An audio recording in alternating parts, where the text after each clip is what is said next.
गोजोन हामलायनायजों लोगोसे नोंथांमोनखौ गोदान खौराङाव बरायबाय। अन्नानै नोंथांमोना बे रादाबखौ जोबजासे नायलां।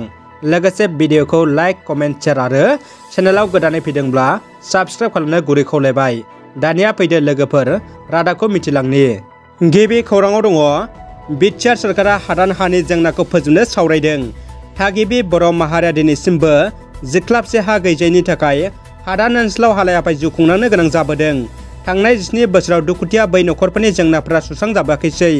जोंनि प्रमद बर' दैदेननाय बिटिआर सरकारा बिटिआरनि सिङाव थानाय साफ्रोमबो नोगोरारि सुबुंनि जेंना जेंगोनाखौ सुस्रांनानै जौगाहोनायनि थांखिजोंनो खुंथायाव फैदों होननानै बिटिआरनि हाग्रा बिफाननि मावफुं सोद्रोमा रनजित बसुमतारिया बुंदों।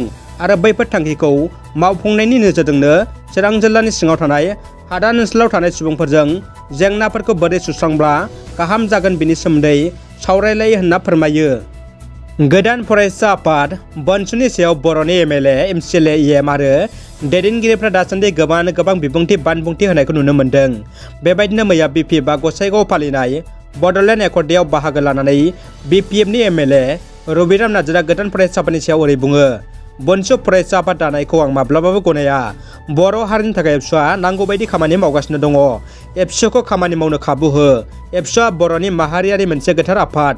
बर' हारियाव लाइमोन गोहोखौ लोरबां खालामनाय, गावस्रानायखौ आं लुबैया।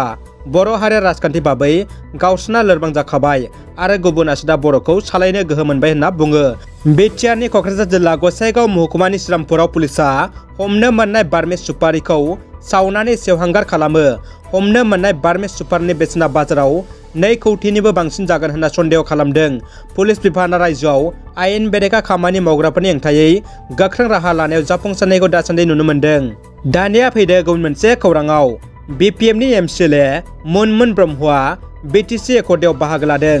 क'क्राझार जिल्लानि पर्बतजरानि सिङाव थानाय दुलिगाव इउएन एकाडेमि थेंफाख्रि फोथाराव पर्बतजरा जिल्ला बिपिएफनि बानजायनायाव खुंगा 20थि बिटिसि गोरोबथा सान फालिदों। बे हाबाफारियावनो बाहागो लानानै बिपिएफनि एमसिएलए मुनमुन ब्रह्मआ बुङोदि प्रमद बर'नि सोरखार, बिटिसि सोरखारा कमिसननि राज सोरखारसो।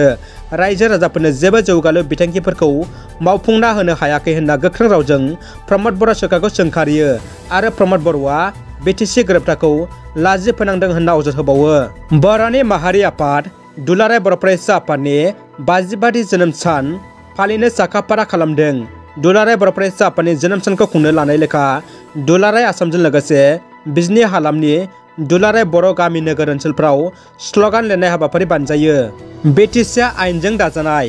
बिटिसि गोरोबथा सान खुंनायनि मोन्थाय दङ। बनसु दानायाव बिपिएफआ जेबो लोब्बा गैया। बनसुनि खौरांगिरि मेला एबसुनि मावथिफोरा गाग्लोबनाया मोजां जायाखै। बिटिसि गोरोबथा सान फालिनायाव बाहागो लाना बिपिएफनि नेहाथारि आरो मोनसे समनि आसुनि आफादगिरि प्रबिन बर'नि बिबुंथि। बिथाङा रोखा खालामदों बिपिएफआ बिएसइउ दंखायो। गोदान फरायसा आफाद दानायजों बिपिएफ दोलोआ जेबो लोब्बा गैया होननानै। दानिया फैदो जोबथा खौराङाव। जोबोद गोग्गाथाव आरो बाख्नायथाव खौरां। उन्दै समावनो इन्जिनियार जानायनि सिमां दोनदोंमोन सम्प्रति जाधबआ। गोबां जायगायाव 50 बार साख्रिनि इन्टारभिउ होनाबो फैमाल जायो। बेनि उनाव 1 कौटि 10 लाख दानारि बेथननि गुगोलाव साख्रि मोनो। 24 बोसोरनि लाइमोननि मुङा सम्प्रति जाधब। बिथाङा गुगोलजों गावनि जिउखौ जागायो। बिहारनि पाटनानि थागिबि सम्प्रति जाधबआ दायो लन्दनाव थासिगोन। बिथांनि बे गेदेर जाफुंसारनाय खौराङा हादरनाङै थुलुंगानाय लाबोदों। रादाबा एसेनोसै लोगोफोर। रादाबखौ जोबजासे नायनायनि थाखाय गासिनिसिमबो साबायखर आरो गोजोन हामलायनाय थाबाय। जै बर' हारिनि गोजोन्थों।